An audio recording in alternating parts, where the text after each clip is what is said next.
All right, namaste. Thank you everyone for being here. It looks like we've got quite a good group of people, so that's exciting. Thank you all for making it. And before we get started, I just want to say thanks to those of you who participated in these discussions. I had a lot of fun doing this, and even for those of you who couldn't participate every single time, thank you so much for being a part of it at all and contributing in our small chat that we have here. But as promised, Sri Acharyaji has come tonight to answer all of our questions regarding the topic of femininity and also any questions relating just to the Shakti principle. Following the end of our first time reading through the whole book as a group and chatting about it as a group. Please feel free tonight to ask any questions relating specifically to the book or any issues relating to women, femininity, relationships, etc. So with that, I will go ahead and hand it over to our guru, Sri Acharyaji. Namaste. Welcome, everyone. First of all, thank you, Savitri, for that wonderful introduction and for organizing tonight. And I also want to thank all of the women who are here tonight for participating in this forum, in this channel for the ISDS women.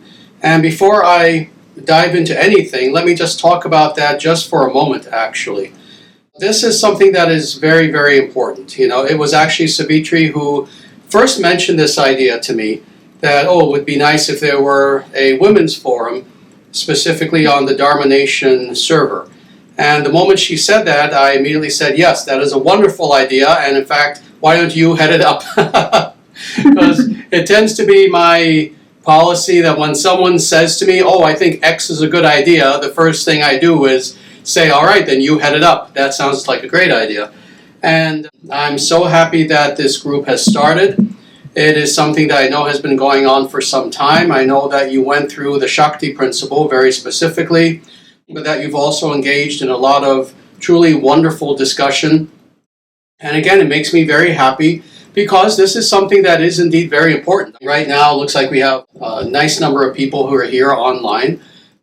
And let me explain why it is that this is such an important group. You know, it's one thing to just pander and say that, but it's not pandering. This actually is very, very important.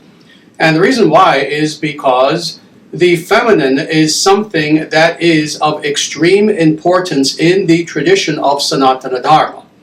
In fact, so much so that, as you know, I wrote an entire book about this called the Shakti Principle. And this was actually one of my earlier books. This book has been out for quite a few years. And the reason why it is so important and so important in Sanatana Dharma is because with all of the ancient religions, and that means the pre-Abrahamic religions, it was recognized that the divine, that God, contains necessarily both masculine and feminine. And this has been the understanding of, again, most if not all of the ancients. But you especially find this pronounced in Sanatana Dharma. Now, as people know, because, I'm sure you've gone through the book, plus just being a part of Sanatana Dharma, I'm sure that you know this as well. Indeed, our highest conception of the Absolute is that God is not a man, a woman, but on the contrary, God is God, Goddess, Shakti, Shaktiman, Shriman, Narayana, and they are co-absolute. Now, this is unique in Sanatana Dharma. This is unique in Sanatana Dharma even in comparison to other ancient religions. So in many religions, of course, you have goddesses. You have a myriad of different goddesses. This is true for the pre-Abrahamic European religions. This is true in Buddhism, where you have Kuan Yin, for example. But, oh my Lord, you have many, many Buddhist goddesses. This is true, again, in so many ancient religions. But the idea of the feminine divine is brought to its zenith, specifically in Sanatana Dharma, where the Absolute, where God is indeed considered to be God, Goddess.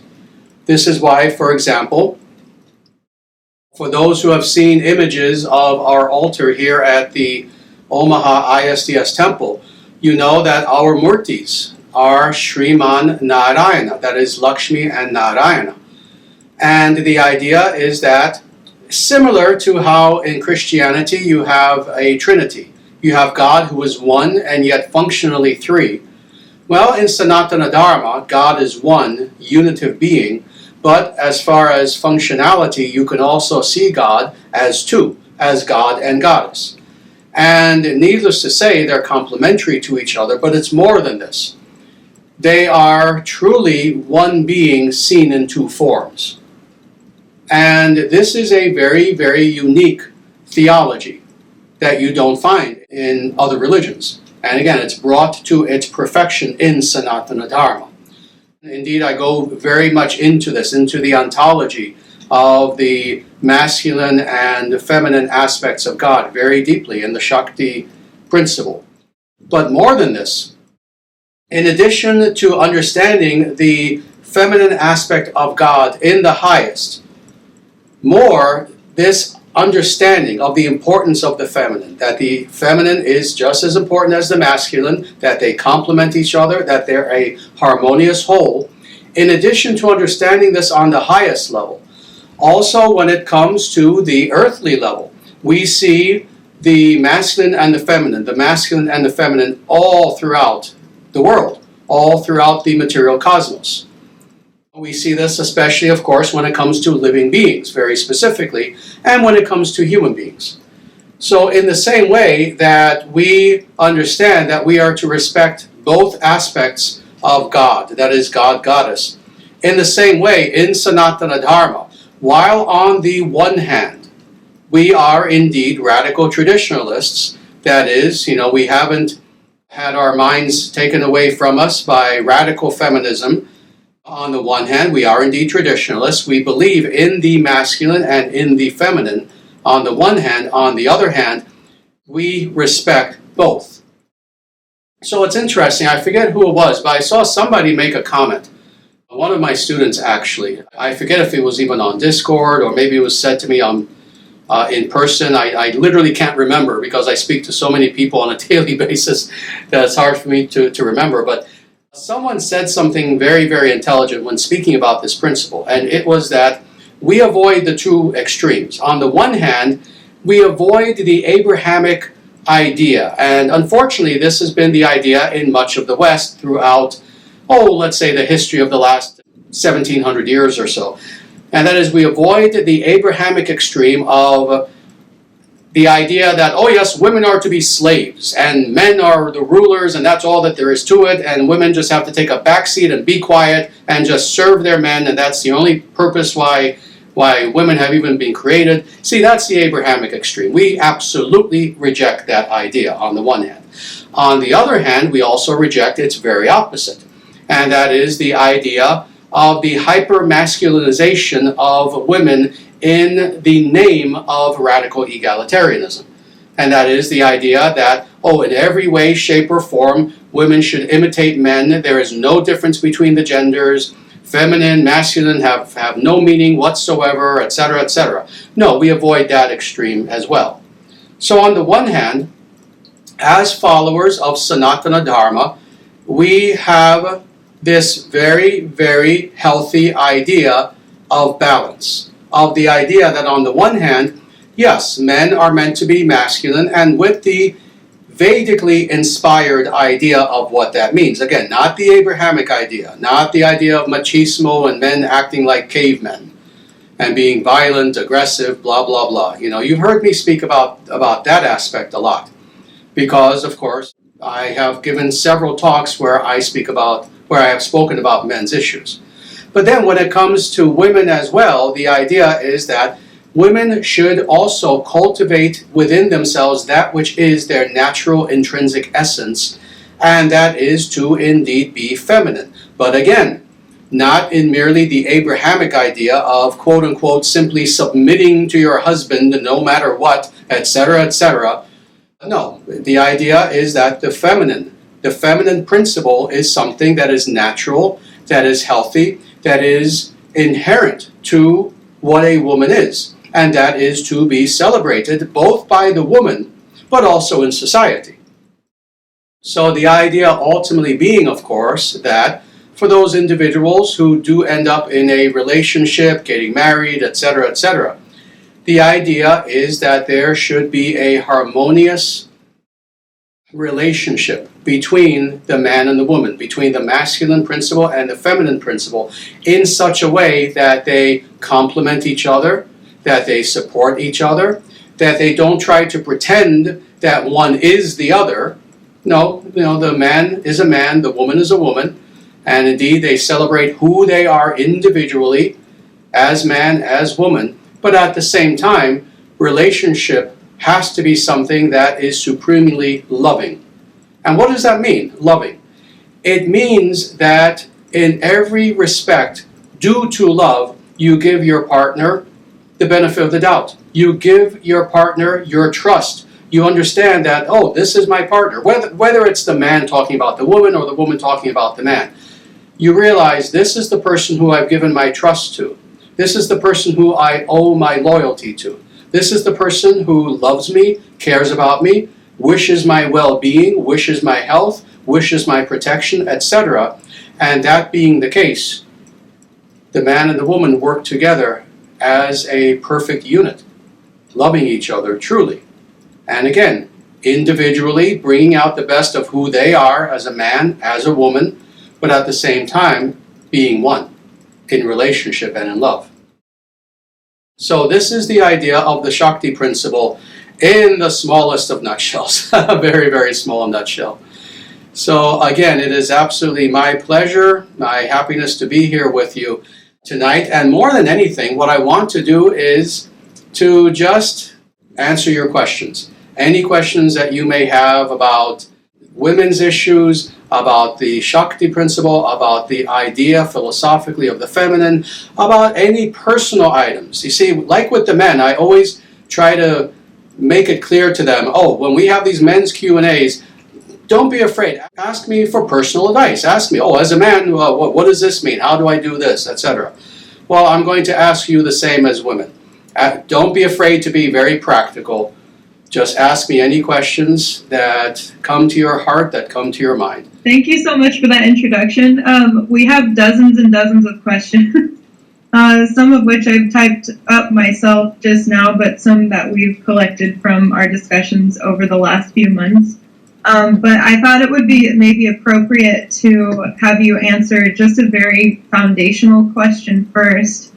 And I think it might sound funny to some people because it's so basic, but I wanted to ask, what is femininity in its purest form? And is femininity synonymous with Shakti directly, or are they different? And if so, how? Excellent question.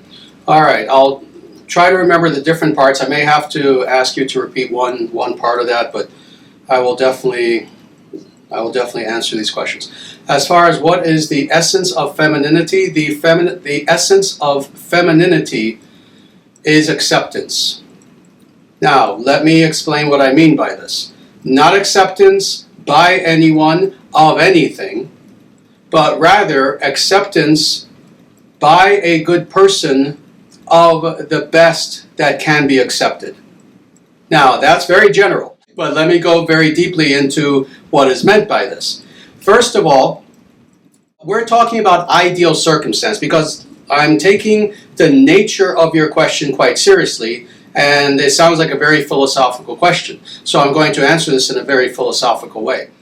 The essence of the feminine is indeed in relationship to that which lies outside of itself, and that which lies outside of itself being something that either is perfect or has been brought to its perfection. That is other people, that is God, etc., etc.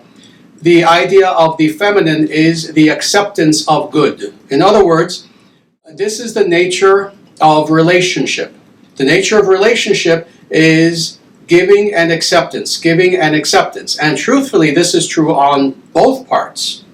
But you're asking about the nature of the feminine specifically, both in and of itself and the feminine in motion, in action.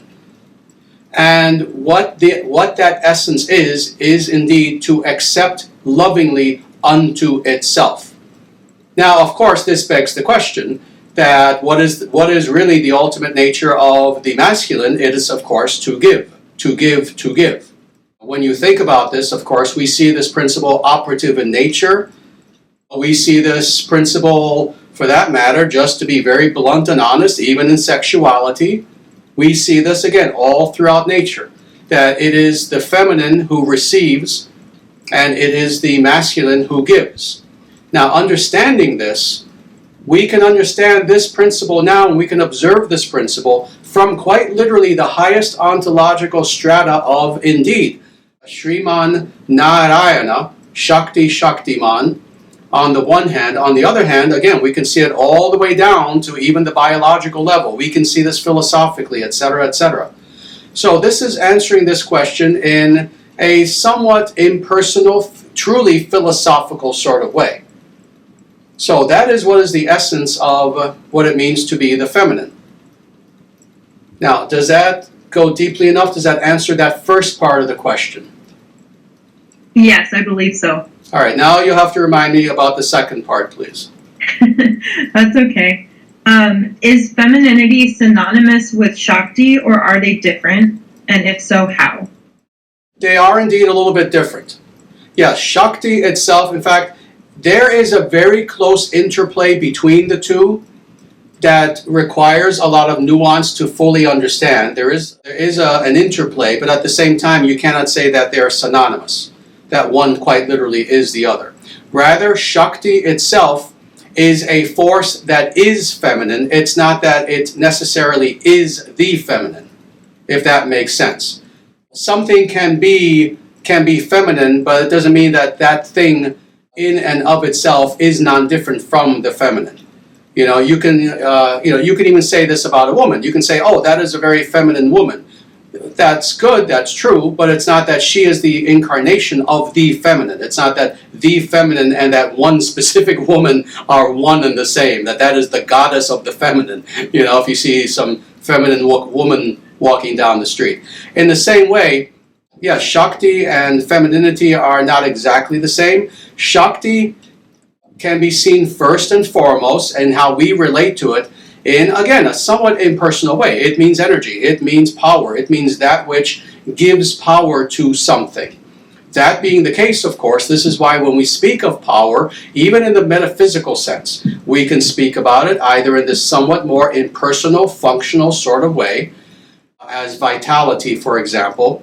But then, of course, we know that Shakti can be, and really, ultimately, is seen as personified, as a goddess, and in fact, as several goddesses, actually.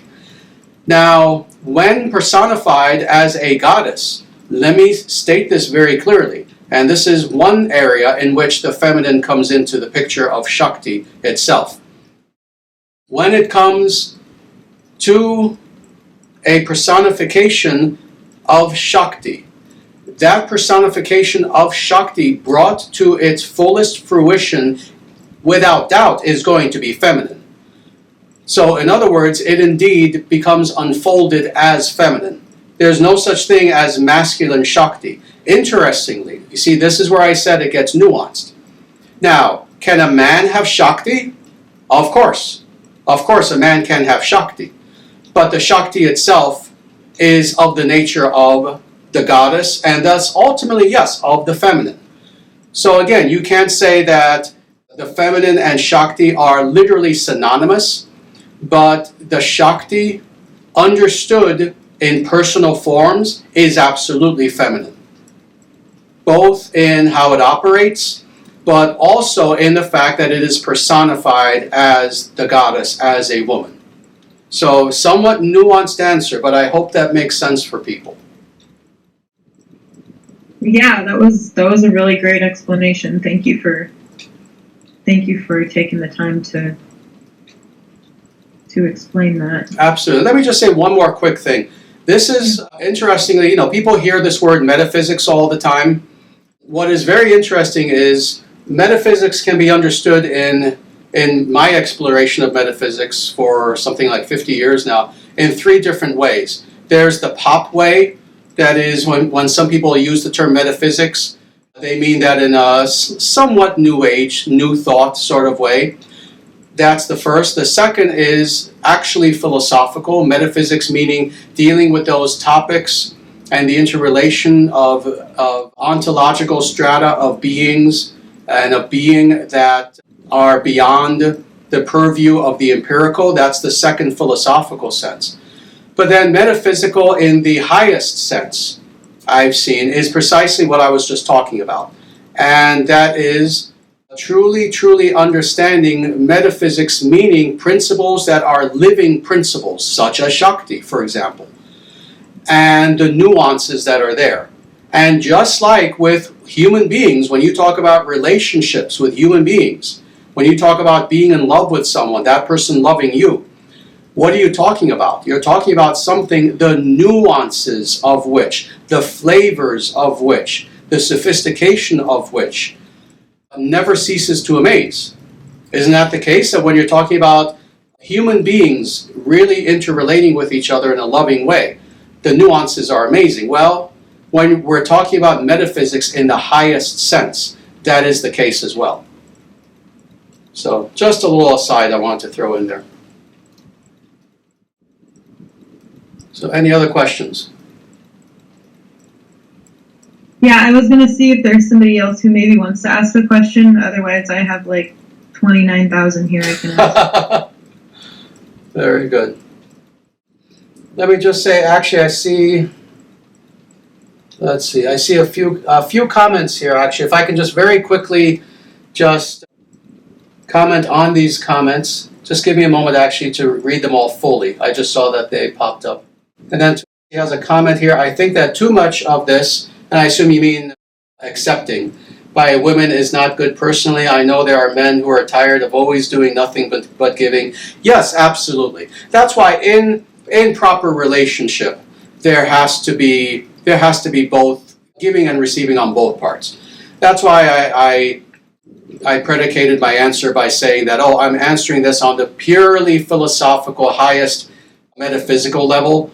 But when it comes to actual relationships between men and women, certainly both are important on the part of both men and women. Both have to receive, both have to give. That's the nature of relationship. There's no such thing as any relationship where you don't have both parties giving and receiving. And indeed, if you do have one party that is only doing one or doing neither, then that's imbalanced. That's very, very bad. That's not a good relationship, not healthy. So indeed. But I think those were the only comments. So yes, if there are any questions from anyone, you can please feel free to unmute yourself. Otherwise, Savitri can continue with her 29,000 questions. And don't be afraid to unmute yourself and just ask anything that you like.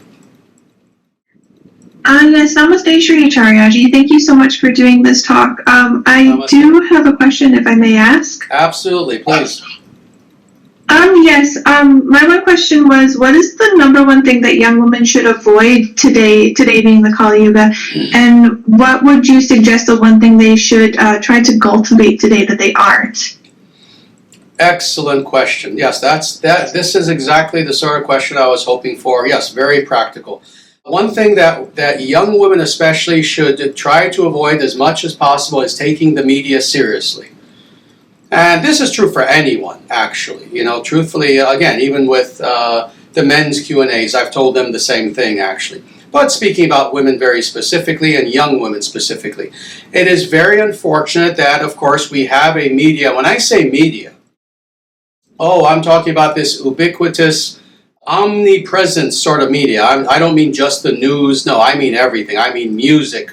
I mean certainly television. I mean all the things that are observed, watched on iPhones, movies, everything on the internet, social media, etc. All media.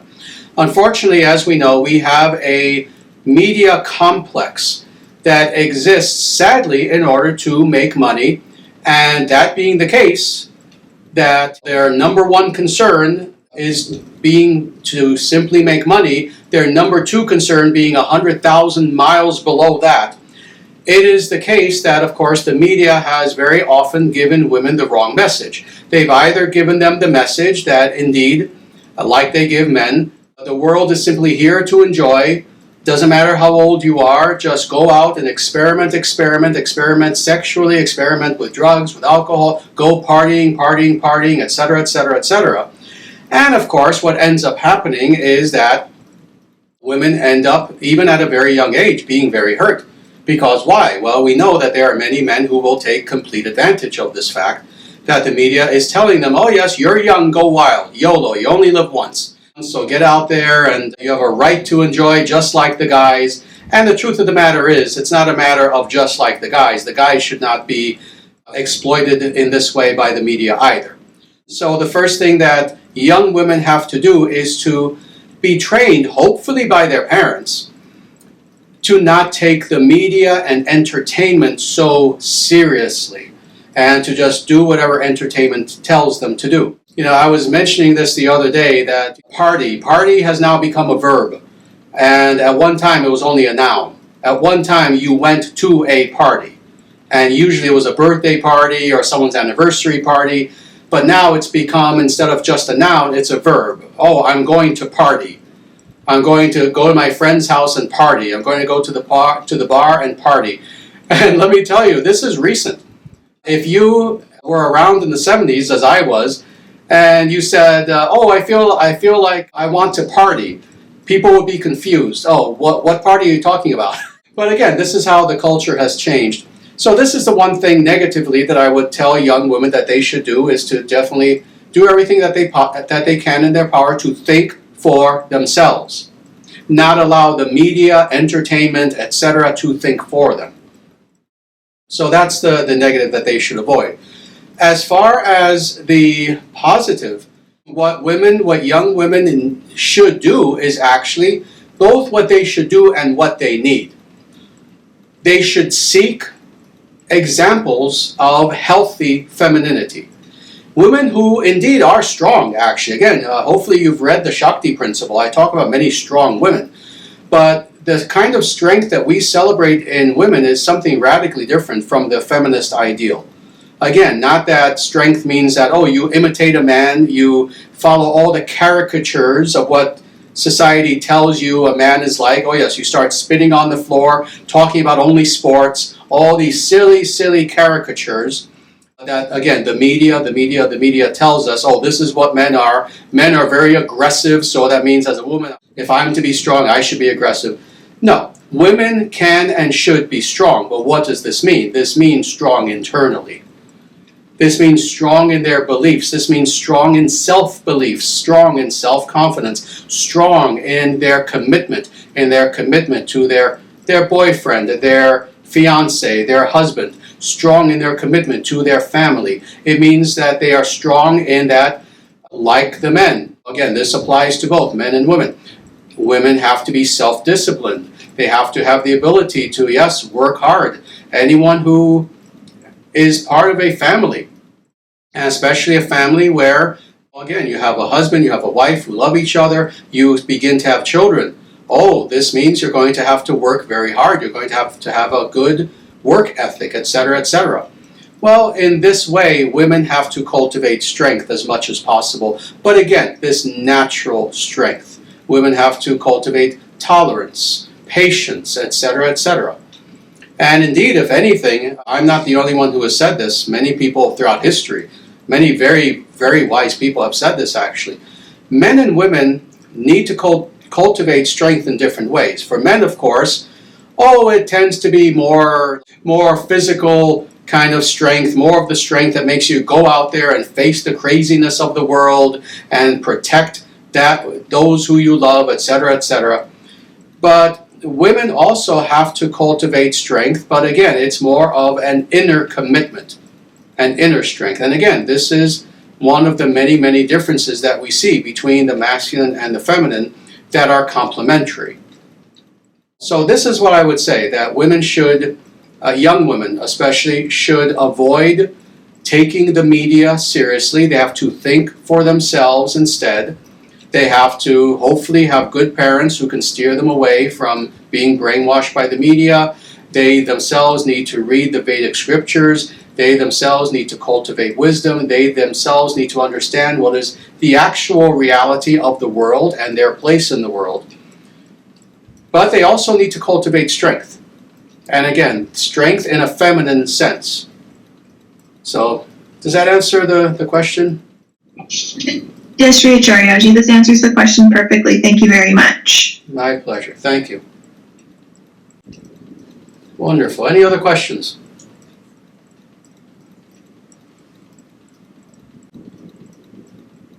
Could I just follow that up? I'm sorry. Namaste, Sri Acharyaji.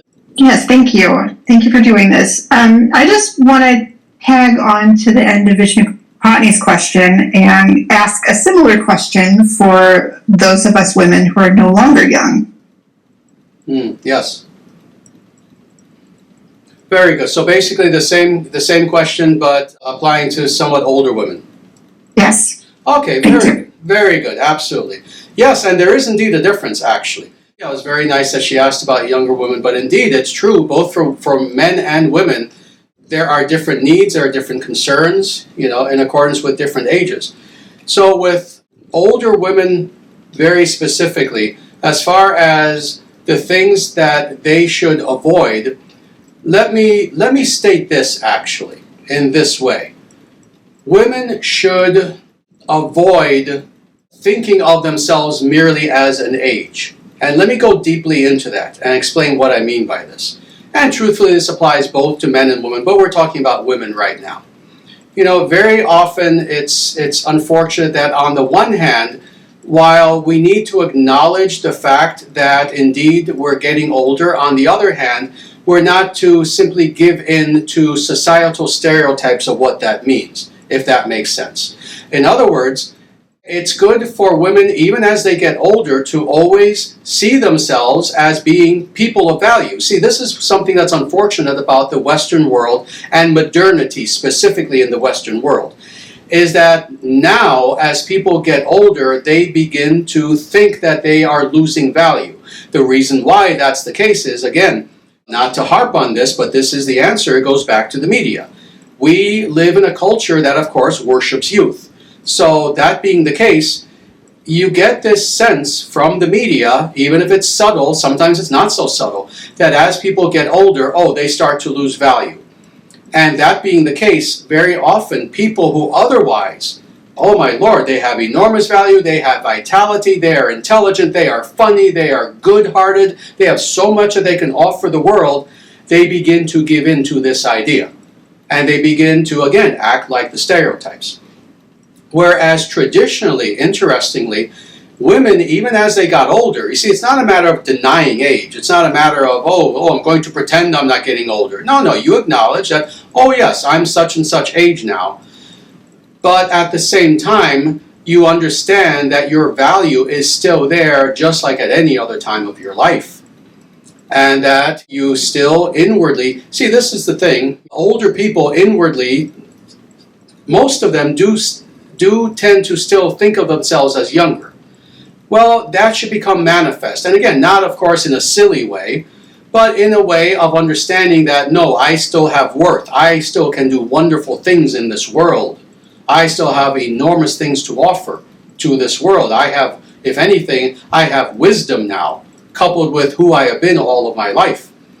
So this is the thing that I would say that older women should do their best to avoid, is again this surrendering to the stereotype of what it means to be older. That, okay, I guess I'm just counting my hours until I go into an old age home now. Well, that's not the traditional understanding. First of all, there were no old age homes. That's a modern thing. Rather, as individuals got older, their families took care of them. Actually, that is the way that it should be.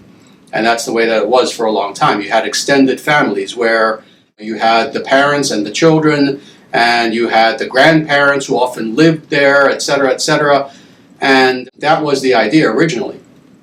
But yes, the important thing is to always retain that sense of self-worth, and not think to oneself that, I'm getting older now, well, that means that, like the media tells me, like all the movies tell me, well, I should just start to think about retirement now, and my best days are over. No, on the contrary, And again, this applies both to men and women. Who am I going to use as an example? Prabhupada. Prabhupada came to America when he was 69 years old to start his mission.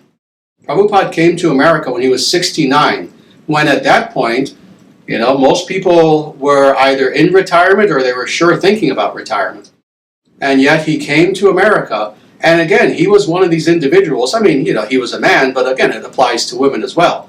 He was one of these individuals who, even though numerically, chronologically, he was 69 years old, when he came to New York, by the time he came to New York, it was more like very early 1966. And he encountered all these hippies, all these people who were like 18, 19, 20 years old. Because he was one of these people who I'm speaking about, he didn't just surrender to what the media said about how an older person should act. They all thought of him as a young person. They rarely even thought of him as, he's 69, 70 years old. And why? Because that age was just a number for him. And as a result, he had this youthful vitality. Well, this is true for both men and women. We have to retain that youthful vitality. And I think that probably answers both the positive and the negative. What are older women to do? Indeed, to retain that vitality, to not let it go. So really, it's interesting. I think I've answered both questions in the negative, what older women should not do and what they should do. Indeed, they should think of themselves as people who have worth and who can do tremendous things in this world. Doesn't matter how old a person is. They can do tremendous things in this world and they have wonderful things to offer. So does that answer the question somewhat? Yes, thank you so much. My pleasure. Very good. Let me just say this. I think this is going great so far. Thank you for all these wonderful, wonderful questions, actually. I wanted to say I can relate to questions since I'm older, and I was just thinking about how I think one advantage they have when you're older is that you tend to know who you are. You had more time to figure out who you are, and then it's a disadvantage for young people because they, if you don't know yourself, then you make a lot of wrong decisions, and you have to figure out. I mean, sometimes it's just normal. You have to make mistakes to figure out things, but it helps if you know how to figure out who you are sooner. I think that helps. Absolutely, that's an excellent point, actually. Yeah, that's an excellent point. That is something that is definitely an advantage that older people have, that for a lot of younger people, it's somewhat more difficult. That self-knowledge, especially today, just speaking very practically in 2023, to have that self-knowledge, the younger you are, the less likely it is that you'll have it. It takes some time to cultivate. And when a person is older, when a woman is older, yes, you would hope that certainly at that point, she definitely has examined herself. She's gone through so many experiences. She's had so many interactions with the world such that she knows herself very, very well. So this is why, again, that wisdom, that self-knowledge, but then coupled with, again, not just surrendering to the stereotypes that, I should go into a retirement home now. No, but knowing that, no, now is the time, actually, that I have this self-knowledge. Let me do wonderful things in this world. And when I say wonderful, I mean everything from certainly the spiritual to even practical. There are a lot of older women, meaning in their 40s and their 50s, who start businesses, for example, and very successfully so, who start nonprofits, who do all sorts of things even in the world. But then spiritually also, this is why, in accordance with the traditional Vedic system, approximately in the late 50s, early 60s, this is when a person goes through what's called the vanaprastha stage, where the idea is that, at this point, having now lived a full life, a person can now begin to devote themselves to deeper things, to inner things, to wisdom, to spirituality, to doing things in the world where you begin to teach others, etc. In other words, to really, truly making an enormous spiritual contribution to the world. So indeed, yes, that's very, very good comment. Just one very quick thing. I see a nice comment in the chat from Scherzo, and it is, when I first learned asanas, it was from two ladies in their early 70s. They were quite inspiring. Very nice. Indeed. So any other questions? I've been writing some questions as you've been speaking and while listening. But I have a couple of very practical questions that I know you've touched on a bit in the past. I just thought this might be a nice time to formally discuss it. Please. But throughout our discussions, we've discussed the toxic poison that has subverted our culture, otherwise known as feminism. Can you briefly discuss the ways in which feminism has negatively affected women and all of society, and how we as women of Sanatana Dharma can actively work to heal the negative effects it's had from our lives and possibly have a positive impact on other women? Certainly, yes. I definitely can speak about this. Yeah, feminism is, of course, a very broad, very big topic, and it's a topic, the history of which, even a lot of women, interestingly, and men who call themselves feminists, a lot of them don't know the history of it. So, of course, for those who do know, there is first wave, second wave, and third wave feminism. And then now there are the germs, the seeds of what some people are calling fourth wave post-feminism, which is not quite what you would think it is. It's not a rejection, actually, of previous feminism. It's actually going to what many of these theorists of feminism themselves will admit is the furthest extreme, which we don't even have to go there.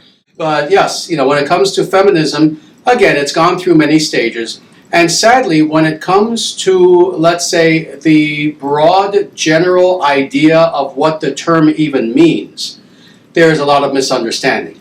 So, of course, what a lot of people, and especially young women, tend to think that the word feminism means is they will hearken back to first wave feminism. They will hearken back quite literally to the suffragettes, to the women in the late 1800s and the 1910s and 20s who were fighting for the right to vote, for example. And a lot of people think that, this is what feminism means. It simply means equality under law, the ability to vote, respect for women, etc., etc. And that is what they'll think that today's radical feminists are speaking about when they use the term feminism. But then when they enter into what this ideology actually is, they're horrified to discover that actually, no, it has nothing to do with equality. On the contrary. When it comes to third wave feminism and beyond, this form of feminism has become monstrously warped to the point where it is something that is indeed a truly poisonous and destructive sort of ideology. First of all, it is thoroughly, at the very least, Marxist-oriented, whereas first-wave feminism, there was some little elements of Marxism in there, but no, there are many, many different influences, actually. Indeed, when it came to the suffragettes, many of these people were individuals who initially were in the prohibition movement. A lot of people don't even know this. Many of the original suffragettes were what were called the suffragettes, that is, women who were fighting for the ability to vote. Many of these people were Christians. Many of these people were quite religious. Many of these people had a very good moral foundation, actually. But now when it comes to feminism today, and again, third wave and beyond, this is an ideology that the feminists of the 19-teens, 20s, 30s would not even recognize. They would be horrified. They would run away from it screaming. Why is this the case? Well, because it's based upon every warped, demonic, and destructive ideology that exists on Earth. It's based on Marxism. It's based on, let's say, trans ideology, but taken to the furthest degree. It is based upon, when I say Marxism, I mean very specifically, it's based upon one of the 10 tenets of the Communist Manifesto. This specific tenet being the destruction of the family, etc. And it is not based on equality anymore. Indeed, if you listen to many of the contemporary third wave and beyond feminist thinkers of today, they will tell you outright, we are not seeking equality. We are seeking to crush men.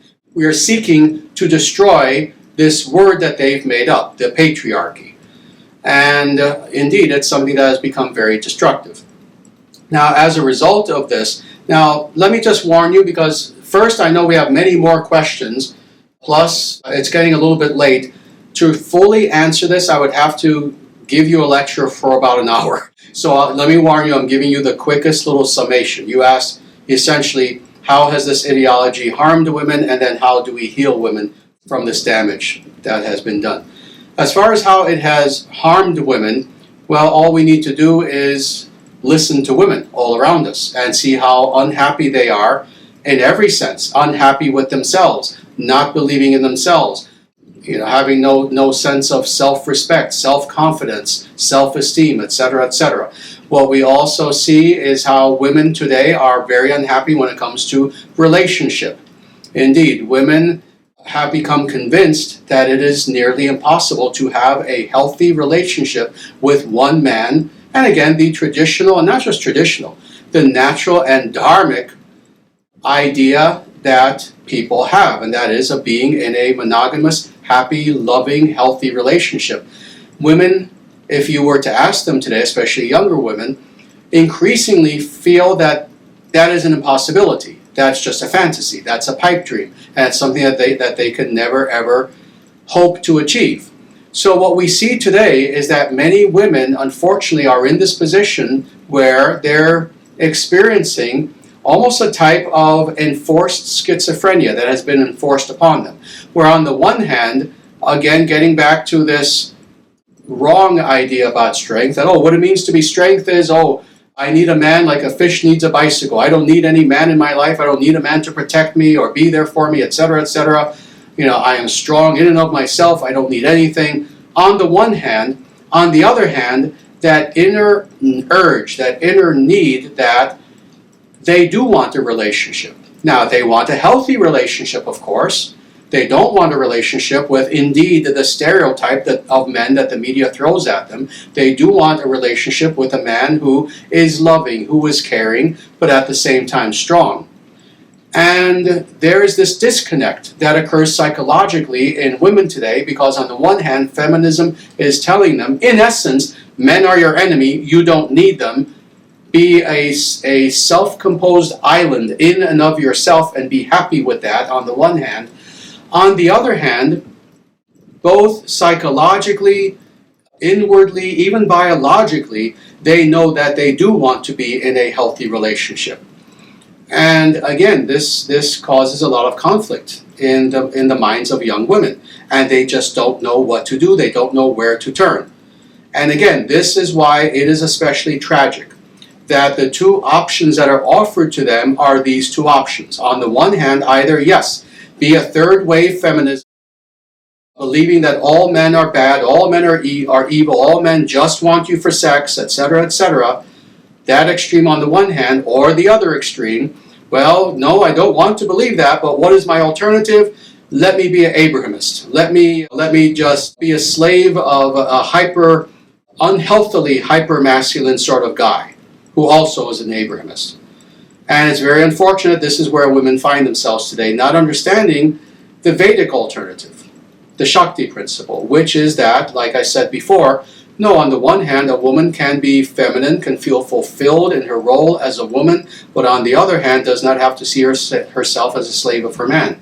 So this is the negative aspect of feminism where women find themselves now. Now, how to heal this?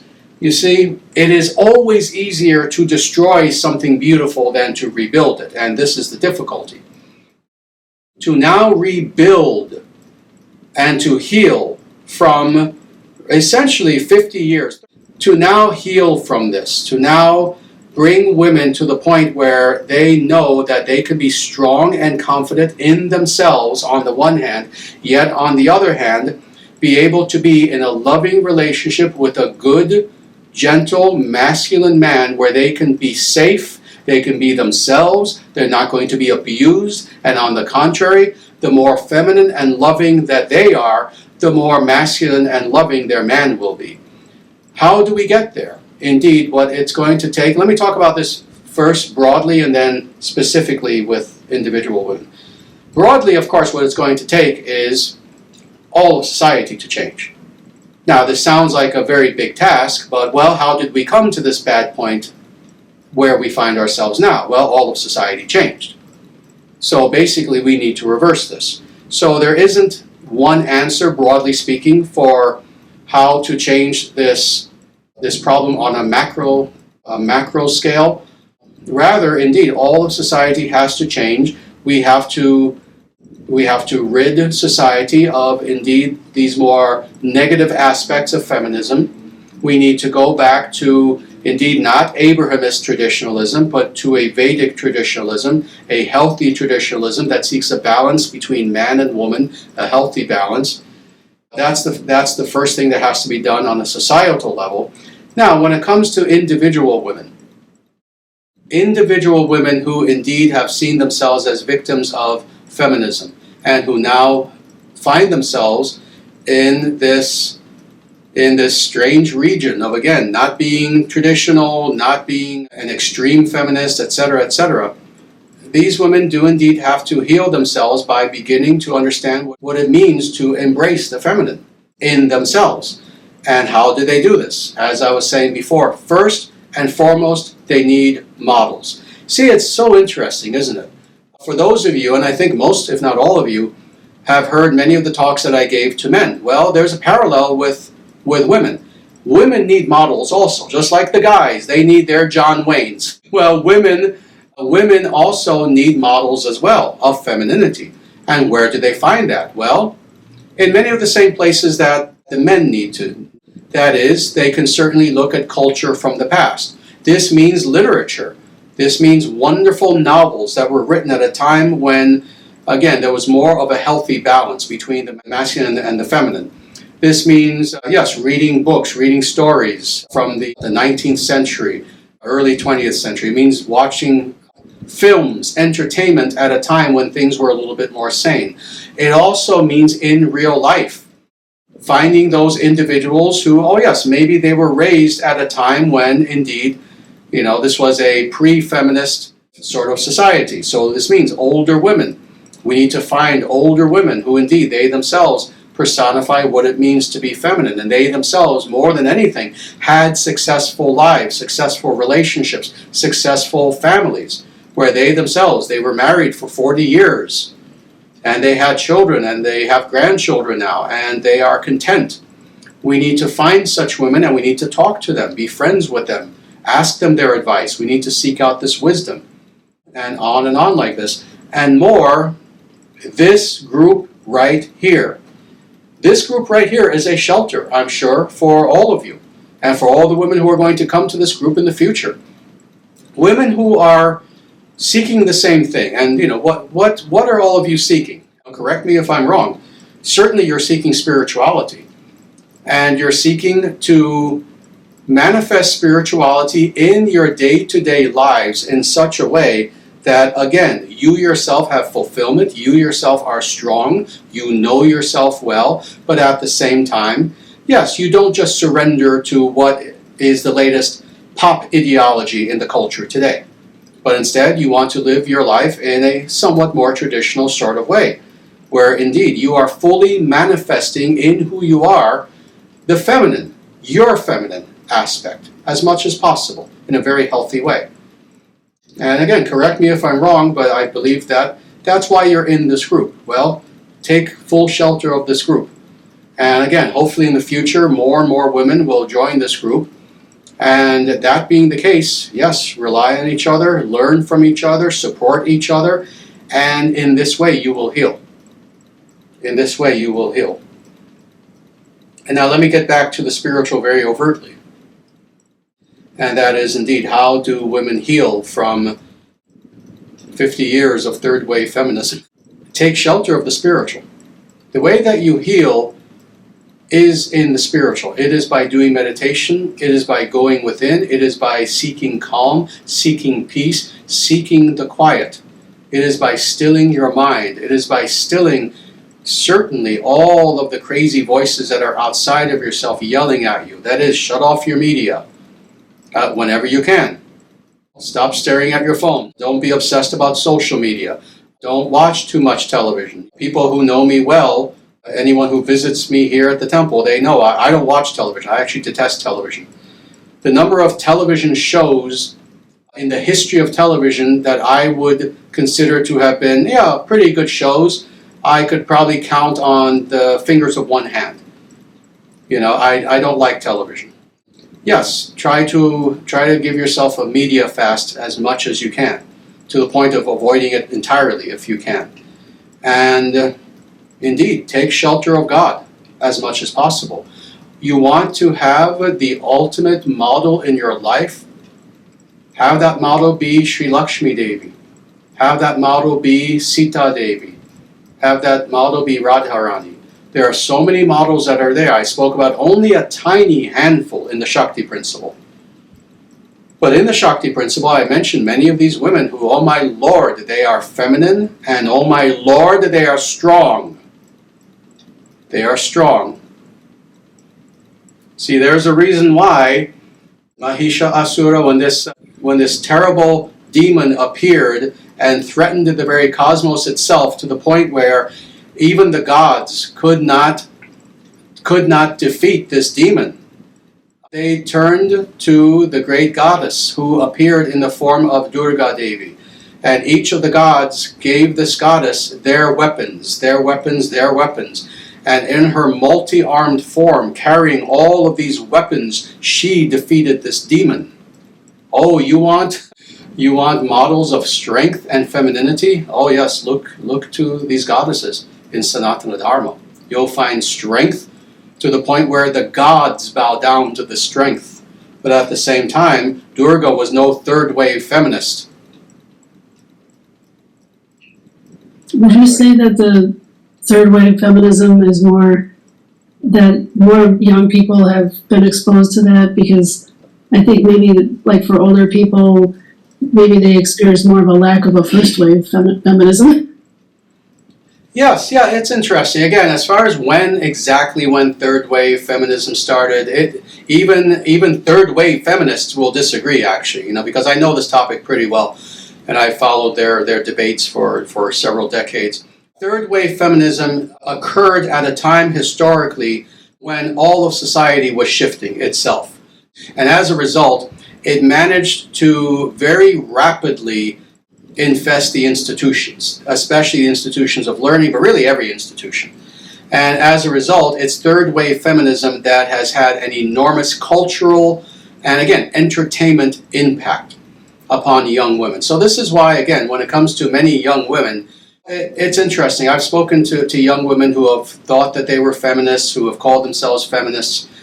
You'll have a variety of people. You'll have some people who they'll call themselves feminists, but then when you explain, using their own words, exactly what third wave feminists actually say and what they believe, they'll recoil in horror and say, oh my God, no, I don't believe that. No, I don't believe we should have a matriarchy, the opposite of a patriarchy, and men should just be the slaves of women, and et cetera, et cetera. And again, toxic masculinity and blah, blah, blah.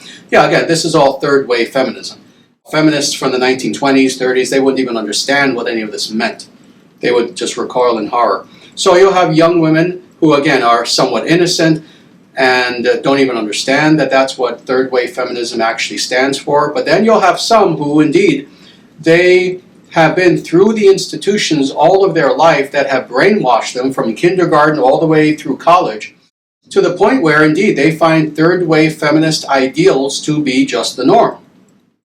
And indeed, you'll hear them talking about, mansplaining and toxic masculinity, etc., as if these are real things, as if this in itself isn't an ideology of hate. See, this is what is very unfortunate, and I've spoken about this before. If I can just talk about this for a minute, if I can have everyone's indulgence.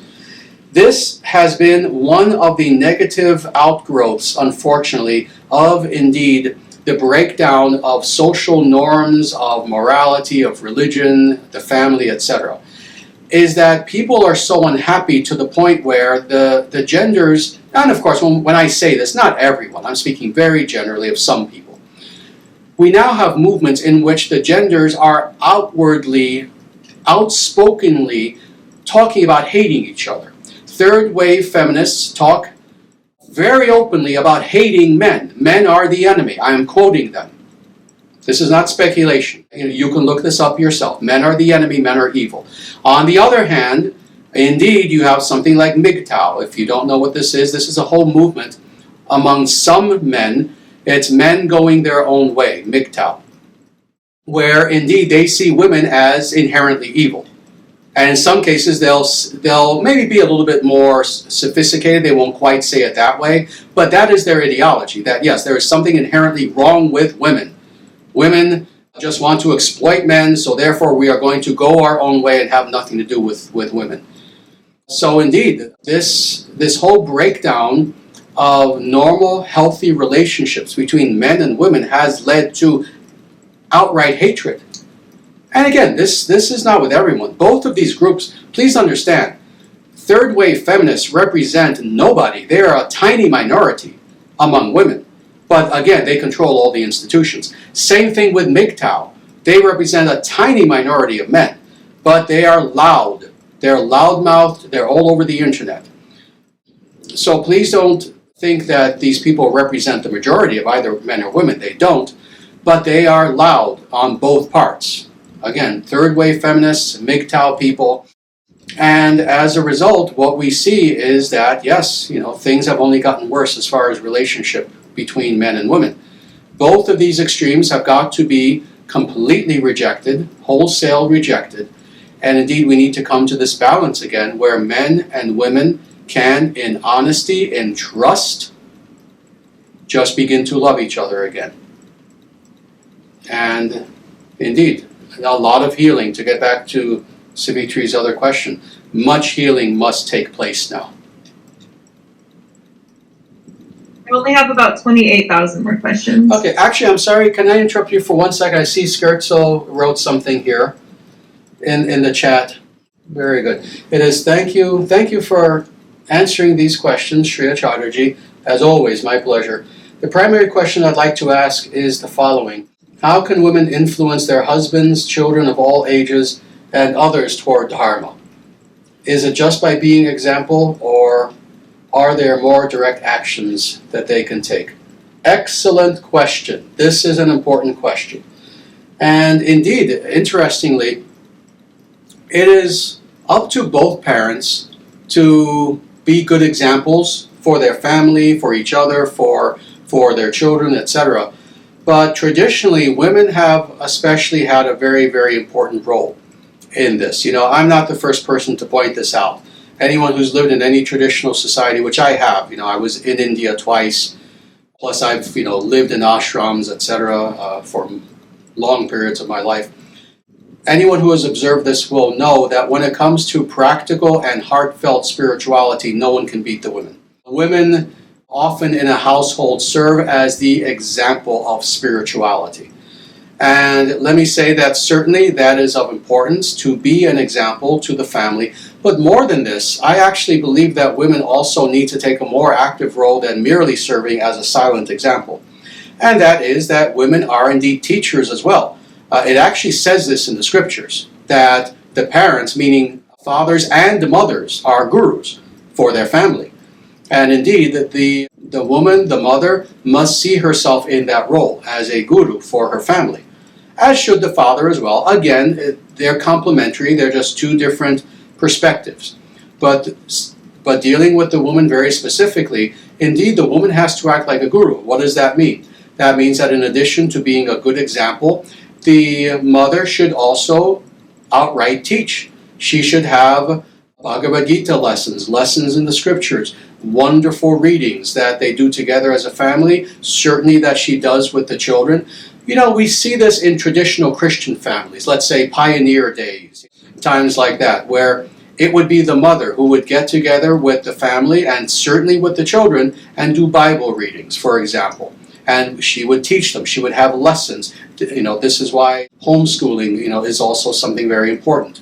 So this is something that indeed should be done in a Vedic household as well, where the mother should see herself as a guru to the family. And she should indeed teach the family, she should lead the family in doing puja, in doing spiritual things. Truthfully, both should. Both the husband and the wife should do this, the mother and the father. But again, it's not the case that the father alone should lead and the mother should just be kind of silent in the corner. No, both should see themselves as gurus and take an active role in encouraging their family to be as dharmic as possible. So, Scherzo, I hope that answers your question. And I'm sorry to interrupt. You had another question, Savitri? There was one question that I wanted to bring up because it's very practical and it also kind of ties in with an answer that you gave to my previous question. A lot of people who are, rejecting feminism and trying to go in the opposite way are kind of going to another extreme, focusing on more physical, material aspects of what is perceived as traditionalism, or aka the trad movement. But it seems like a lot of that is just focused on mostly material aspects resembling life in the 1950s. Can you talk briefly about the trad movement as it relates to women of Sanatana Dharma? What aspects of it are healthy and what aspects are erroneous or taken to too far an extreme and which should be discarded? Yes, good question, actually. And this is indeed a very, very big movement now, actually. Of course, mainstream media doesn't talk about this in any way whatsoever, but this actually is a very large undercurrent of what is actually happening in society today, both in America, but also many other nations as well, actually. And as you correctly said, there are both good things that we can learn from this, but then there are also some problems that are there as well. Of course, when it comes to this movement, sometimes this is called, yes, the Tradcon movement, meaning, traditionalist conservatism. Sometimes it's just the traditionalist movement, it will vary. Of course, this being America, this movement tends to be very heavily Christian influenced, actually.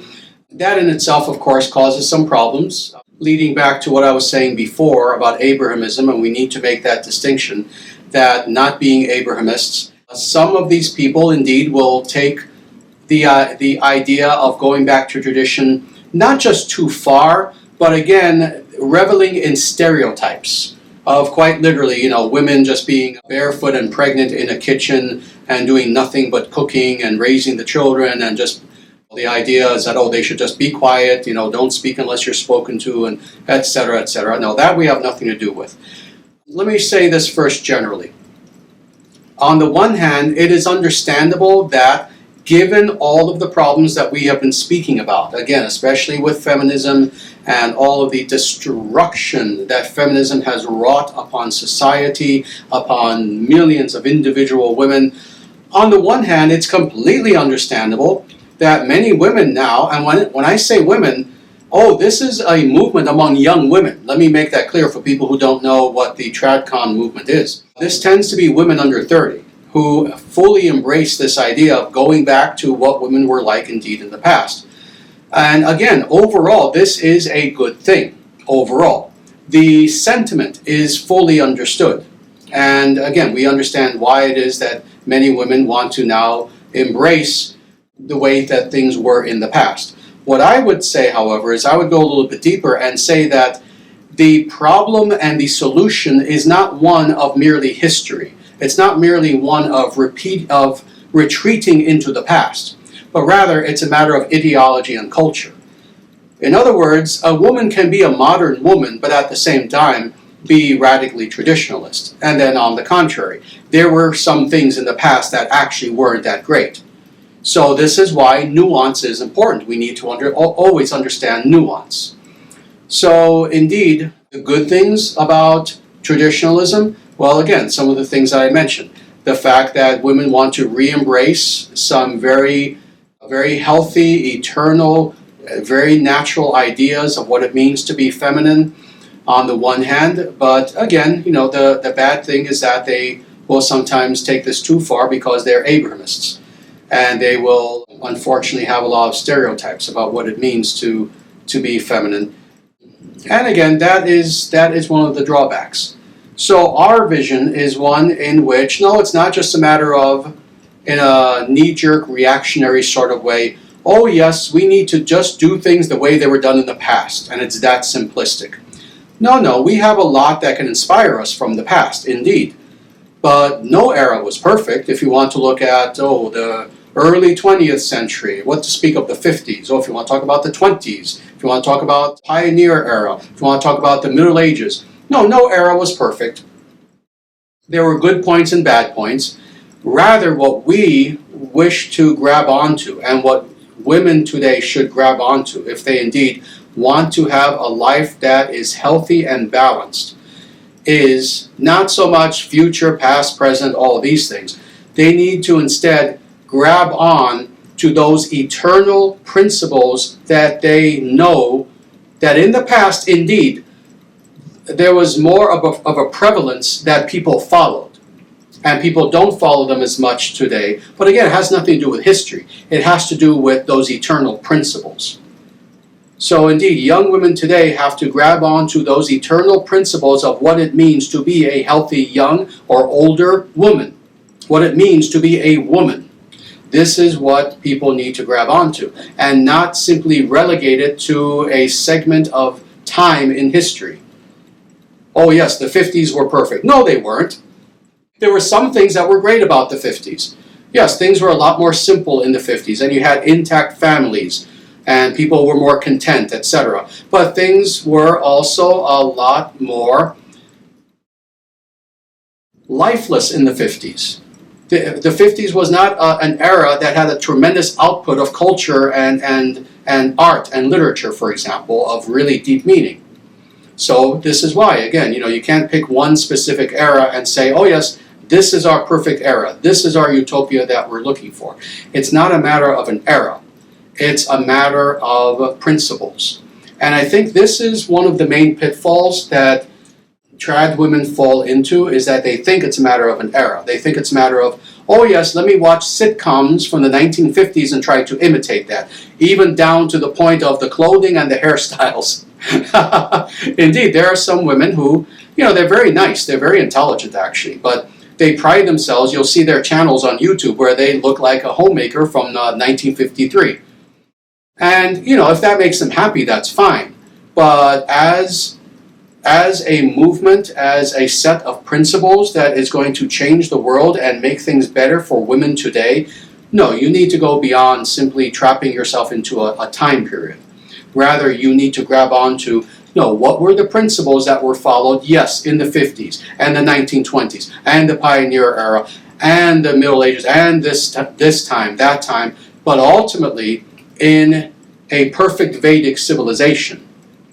What are those principles that are timeless?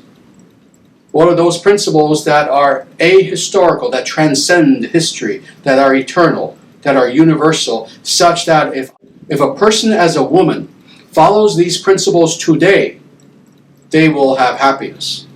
They will have truly success in their life. They will have lived a successful, happy, contented life. So that's what I would say about the trad movement, the trad con movement. Again, overall, I'm very favorable toward it, but these are my only two stipulations. As Vedic individuals, we need to follow things in a Vedic way. We need to reject Abrahamism, and we also need to reject this idea that the ideal is something that's tied to a time period, but rather it's tied to eternal principles. It's tied to Dharma. So does that answer that question? Yes, that was wonderful, and that's exactly what I was hoping to hear, and then some. Thank you. Thank you for answering that. My pleasure.